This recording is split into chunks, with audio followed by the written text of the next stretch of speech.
दोस्तों, नमस्कार। दोस्तों, इस वीडियो में हम लोग लर्निंग प्लान के बारे में जानेंगे कि दोस्तों आखिर लर्निंग प्लान क्या होता है और इस लर्निंग प्लान को कैसे लिखा जाता है।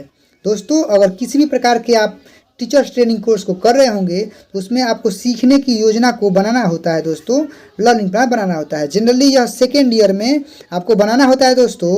और अगर आप डीलेट कर रहे हैं तो आपको 75 लर्निंग प्लान बनाने होते हैं, प्रत्येक विषय के 15-15 दोस्तों। ठीक है, हिंदी हुआ, इंग्लिश हुआ, मैथ्स हुआ, साइंस हुआ और एक आपका स्पेशल सब्जेक्ट हुआ। प्रत्येक सब्जेक्ट का आपको 15-15 बनाना है। देखिए दोस्तों, मैं इसका एक बार विस्तृत चर्चा कर दे रहा हूँ कि आपको जो हिंदी सब्जेक्ट है उसका 15 लर्निंग प्लान बनाना है। सेम उसी प्रकार आपको इंग्लिश का 15 बनाना है। सेम उसी प्रकार आपको मैथ का 15 बनाना है और आपको फिर साइंस का 15 बनाना है। ठीक है, और आप ये तो 60 का हुआ ना, 15 चौका 60। और शेष जो आपका बच गया, जो आप अपना स्पेशल सब्जेक्ट लिए होंगे S9 में, उसका 15 बनाना होगा। अब दोस्तों S9 में या तो आप मैथ लिए होंगे या फिर आप हिंदी लिए होंगे, इंग्लिश लिए होंगे, साइंस लिए होंगे, सोशल साइंस लिए होंगे, उर्दू लिए होंगे। जो भी लिए होंगे दोस्तों वो आपको बनाना होगा। दोस्तों मान लीजिए कि अगर आपने स्पेशल में S9 में मैथ रखा है तो इधर भी मैथ 15 और स्पेशल का भी 15, टोटल आपको मैथ के 30 लर्निंग प्लान बनाने होंगे। और दोस्तों प्रत्येक लर्निंग प्लान को मैं इस चैनल के माध्यम से करा दूंगा, आप टेंशन नहीं लीजिए। आप अगर चैनल पर पहली बार आए हैं तो चैनल को सब्सक्राइब कर लीजिए इसी प्रकार की वीडियोज़ नोटिफिकेशन सबसे पहले पाने के लिए। दोस्तों चलिए हम लोग देखते हैं कि आखिर लर्निंग प्लान होता क्या है। दोस्तों लर्निंग प्लान को हिंदी में सीखने की योजना बोलते हैं। अगर आप जब ACP में जाइएगा, स्कूल एक्सपीरियंस प्रोग्राम में जाइएगा, तो वहाँ पे ना आपको पढ़ाना होगा बच्चों को, और इसी लर्निंग प्लान के सहारे आपको बच्चों को पढ़ाना है। तो दोस्तों आखिर आप कल जाकर बच्चों को क्या क्या पढ़ाइएगा, उसी की योजना आपको इसमें बनानी होती है दोस्तों। और दोस्तों आपके महाविद्यालय से इसका फॉर्मेट भी मिला होगा, नहीं तो कहीं कहीं ऐसा भी होता है कि आप इसको अपने कॉपी में अलग से बना सकते हैं। तो आखिर उसका टाइटल क्या होगा, उसमें क्या क्या सारे कंटेंट होंगे, उसकी जानकारी आप देखिए। सबसे पहले आपको यहाँ पे विद्यालय का नाम लिखना होगा। और विद्यालय का नाम कौन सा होगा, जो आपको लैब स्कूल मिला होगा ना, जहाँ पर आपको ACP के दौरान भेजा गया होगा, उस विद्यालय का नाम आपको लिख लेना है। और आपका फॉर्मेट ऐसा है तो अच्छी बात है, अगर नहीं भी है तो समझिए कि आप इसे कॉपी में लिख सकते हैं। उसके बाद प्रशिक्षु का नाम रहेगा जो कि आप होंगे, आपका नाम रहेगा, आपका सत्र लिखा रहेगा, यहाँ पर आप अपना सत्र लिखिएगा। फिर आपका जो वर्ग क्रमांक होगा वो होगा, और जो आपका बोर्ड का रोल नंबर होगा। अगर आप लर्निंग प्लान तब बनाइएगा जब आप लोग सेकेंड ईयर में होंगे, तो आपका तो फर्स्ट ईयर में बोर्ड रोल नंबर मिल गया होगा। आप लिख लीजिएगा अपना सत्र, वर्ग क्रमांक, बोर्ड रोल नंबर। फिर दोस्तों कक्षा, आखिर आप किस कक्षा के लिए लर्निंग प्लान बना रहे हो। कक्षा आपका 1 से 5 तक हो सकता है या फिर 1 से 8 तक भी हो सकता है, कोई समस्या नहीं होगी। ठीक है दोस्तों, उसके बाद आपको बच्चों की अनुमानित संख्या लिखनी है कि आपके क्लास में कितने बच्चे हैं। दोस्तों लगभग इसको हमेशा आप 30-32 ही रखिएगा। ठीक है, 30-32 के आसपास रखिएगा। घंटी लिखते हैं, किस घंटी में आप पढ़ा रहे हैं, पहली दूसरी। और अवधि हमेशा लगभग 40 से 45 मिनट होती है। और तिथि, किस तिथि में आप लर्निंग प्लान बना रहे हैं, किस में पढ़ाइएगा। फिर विषय, सबसे बड़ा चीज़ है दोस्तों कि आप किस विषय का लर्निंग प्लान बनाने वाले हैं। आप विषय के रूप में हिंदी, इंग्लिश, मैथ जो भी बनाए वो लिखिएगा। फिर इकाई जो आपके पाठ्य पुस्तक में दिया गया होगा। फिर विषय वस्तु, अर्थात उस विषय में जैसे हिंदी है, कक्षा 5 का है, तो उसमें कौन सा चैप्टर आप पढ़ाने वाले हैं, कौन सा लेसन पढ़ाने वाले हैं, उसको यहाँ पर लिखना है और कहाँ से कहाँ तक पढ़ाने वाले हैं। उसके बाद दोस्तों ये दो चीज़ जो दिया गया है, ACP प्रभारी व्याख्याता का नाम, जो आपके प्रभार में होंगे ACP, उसका नाम यहाँ पर लिख देना है, वो कॉलेज से पूछ के लिख लीजिएगा। और मेंटर शिक्षक का नाम, जो आपके कोई भी हो सकता है, जो आपसे अधिक जानकार हो, आपके ACP विद्यालय का कोई भी शिक्षक, यहाँ पे किसी भी शिक्षक आप नाम लिख सकते हैं जिनकी उपस्थिति में आप पढ़ा रहे हैं। वो वहाँ का हेडमास्टर हो सकते हैं या फिर वहाँ का कोई टीचर हो सकता है। अब दोस्तों लर्निंग प्लान का जो प्रत्येक भाग है उसमें समझिए विषय वस्तु से संबंधित पूर्व समीक्षा। अब देखेंगे हम लोग कि इसमें क्या क्या है। दोस्तों आपको लिखना होगा, नए विषय वस्तु की चर्चा शुरू करनी है या फिर पिछले क्लास के विषय वस्तु का विस्तार करना है। दोस्तों हो सकता है कि अगर आप कोई विषय वस्तु आज पढ़ाए हैं वह अधूरा हो गया है, तो आप यहाँ पर टिक कीजिएगा यस। ठीक है, कि हम पिछले क्लास के विषय वस्तु को विस्तार कर रहे हैं। और नहीं तो अगर आप बिल्कुल नया विषय वस्तु पढ़ा रहे हैं तो आपको यहाँ पे टिक करना होगा कि नए विषय वस्तु की चर्चा हो रही है।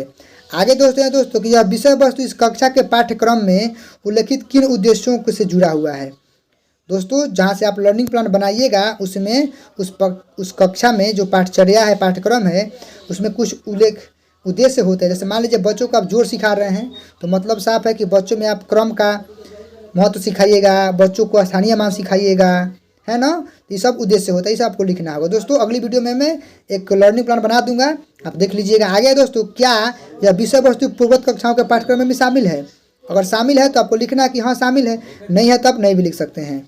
आगे दोस्तों कि क्या मैंने इस विषय वस्तु का शिक्षण पहले किया है? यदि आपने किया है तो लिखिएगा हाँ, नहीं किया तो लिख देगा नहीं।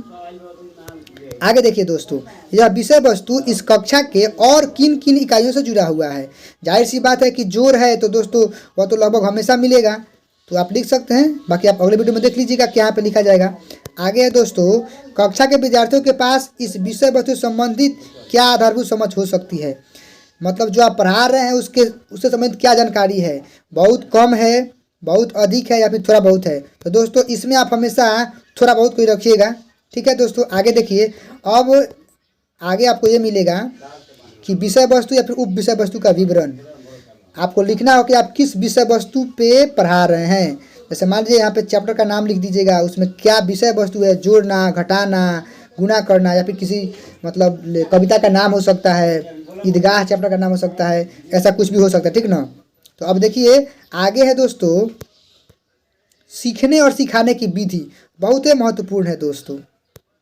अगर आप गणित पढ़ा रहे हैं, साइंस पढ़ा रहे हैं, जो भी पढ़ा रहे हैं, तो किस विधि से पढ़ा रहे हैं। देखिए कुछ सुझावात्मक उदाहरण भी दिए गए हैं कि आप सामूहिक चर्चा से पढ़ा रहे हैं, समूह कार्य से पढ़ा रहे हैं, एकल कार्य से पढ़ा रहे हैं, पठन लेखन से पढ़ा रहे हैं, प्रयोग से, खोज से, खेल से या प्ले रोल से। बहुत सारी विधियाँ, आगमन विधि, निगमन विधि, प्रत्यक्षीकरण विधि, संश्लेषण विधि, सबका बारे में हम लोग सबके बारे में हम लोग विस्तृत चर्चा करेंगे दोस्तों, ठीक है। आप यहाँ पर एक या दो विधि का लिख सकते हैं। आगे देखिए, आखिर विधि या फिर विधियों को क्यों चुना गया, इसका शिक्षा शास्त्रीय चयन का आधार क्या है। मान लीजिए अगर आप आगमन विधि को चुनते हैं तो लिखना होगा कि मैंने यहाँ पे आगमन विधि चुना है, उसका आपको आधार लिखना हो कि भाई साहब मनोवैज्ञानिकों का मानना ये है कि आगमन विधि में पहले उदाहरण दिया जाता है और फिर नियम तक पहुँच जाता है, और यह आगमन विधि पूर्णतः बाल केंद्रित होती है, इसीलिए मैंने इसको चयनित किया है कि बाल केंद्रित शिक्षा प्रदान करनी है। आगे दोस्तों, सीखने की योजना प्रस्तुत करने वाले प्रशिक्षु का हस्ताक्षर, यहाँ पे अपना हस्ताक्षर कर दीजिएगा आप लोग। आगे देखते हैं दोस्तों नेक्स्ट पेज पे। अब दोस्तों यहाँ पे कुछ है कि ध्यान देने को कुछ महत्वपूर्ण बातें हैं। ये सब दोस्तों एनसीएफ और बीसीएफ से लिया गया है कि आपको क्या क्या करना है, क्या क्या नहीं करना है, इसको पढ़ लीजिएगा।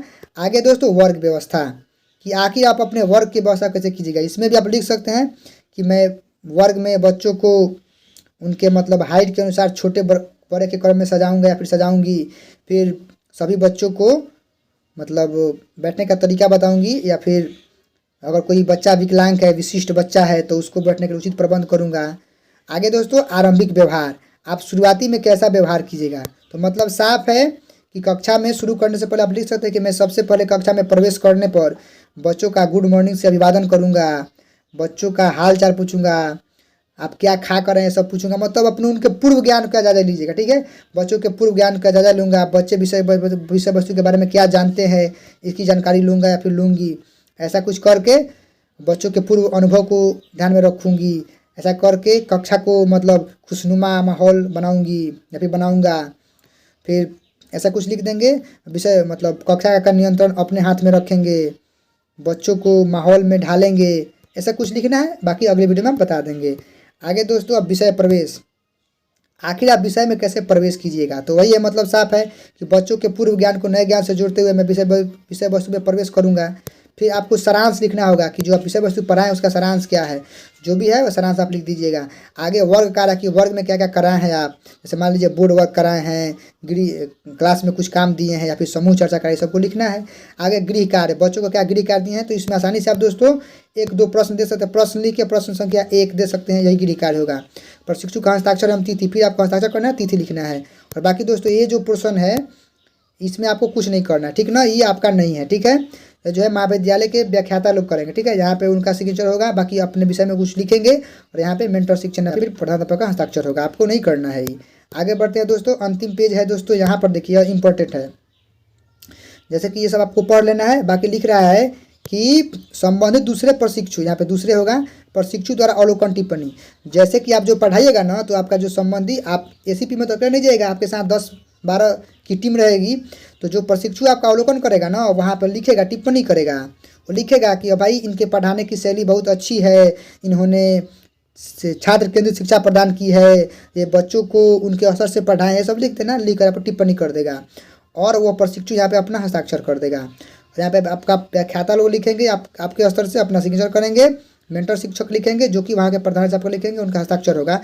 आपको इसमें कुछ नहीं करना है, ठीक है।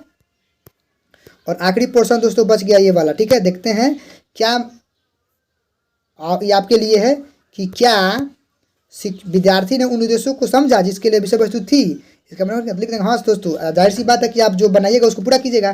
देखिए हाँ, विद्यार्थियों ने उद्देश्यों को समझा जिसके लिए बनाई गई थी, और हाँ इसका मूल्यांकन किया गया। आगे, क्या इस विषय वस्तु के फिर से कक्षा में चर्चा करने की आवश्यकता है। तो दोस्तों मेरे सुझाव में नहीं, इसमें आप हमेशा लिखिएगा नहीं, क्योंकि अगर आप विषय वस्तु की चर्चा पुनः करना चाहेंगे तो जाहिर सी बात है आपको पुनः लर्निंग प्लान बनाना होगा। इसीलिए यहाँ पे हमेशा नहीं लिखिएगा, बस कहानी खत्म। मैंने उन सवालों को कैसे समझाया, क्या विद्यार्थियों ने स्वयं से उन सवालों को हल करने का मौका दिया। बिल्कुल जाहिर सी बात है दोस्तों, विद्यार्थियों को मौका देना पॉजिटिव वर्ड है। तो दिखा कि हाँ मैंने उन सवालों को इस विधि से समझाया, बच्चों के सीखने की क्षमता के अनुसार समझाया, और हाँ मैंने बच्चों को स्वयं से सवालों को हल करने का मौका दिया।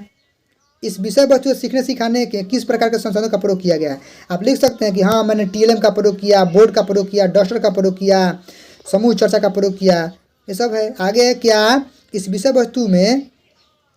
वस्तु को यदि दोबारा पढ़ाना है तो किस प्रकार के सीखने सिखाने की योजना बदलाव करेंगे। लिख देंगे कि बच्चों के अगर पढ़ाना होगा, सब लिखेंगे नहीं पढ़ाना होगा, एक बार बच्चा समझ गया है। लिख देंगे कि नहीं, इसे दोबारा पढ़ने की आवश्यकता नहीं है। अगर पढ़ाते हुए तो लिख दीजिए कि नहीं, अगर पढ़ाना होगा तो मैं बच्चों के क्षमता के अनुसार विषय वस्तु का तैयार करके फिर से पढ़ाऊँगा। आगे, इस विषय वस्तु से संबंधित दूसरे से यदि सवाल या दुविधा जिसे संस्थान के विशेषज्ञ या मेंटर से चर्चा करने की अपेक्षा है, तो आप यहाँ पर नहीं लिख सकते हैं। अगर जैसे कहने का मतलब है कि आप विषय वस्तु पढ़ा रहे हैं, उसमें ऐसा कोई प्रश्न आ गया, कोई टॉपिक है जो आपको नहीं समझ आता है, जो आप उसे वहाँ के विशेषज्ञों से या फिर मेंटर शिक्षक से पूछ सकते हैं। कोई अन्य टिप्पणी आप लिख सकते हैं, जो भी आपको लिखना है कि हाँ समय को ध्यान में रखना चाहिए, बच्चा बाल केंद्रित शिक्षा देते, यही सब है दोस्तों। उम्मीद है कि आप सीखने की योजना को समझ गए होंगे संक्षिप्त में। बाकी आप कमेंट कीजिएगा, तो अगले वीडियो में हम लोग जो लर्निंग प्लान है सब विषय का सिलसिलेवार ढंग से अपलोड करते रहेंगे। आप देख सकते हैं जो भी लर्निंग प्लान होगा, आपको 75 लर्निंग प्लान बनाने होंगे, और सारे के सारे लर्निंग प्लान मैं इस चैनल के माध्यम से आपको प्रोवाइड करा दूंगा। इसके लिए आप चैनल से जुड़ जाइएगा। मिलते हैं आपसे अगली वीडियो में अगले टॉपिक के साथ। तब तक के लिए टेक केयर, थैंक यू, जय हिंद, वंदे मातरम।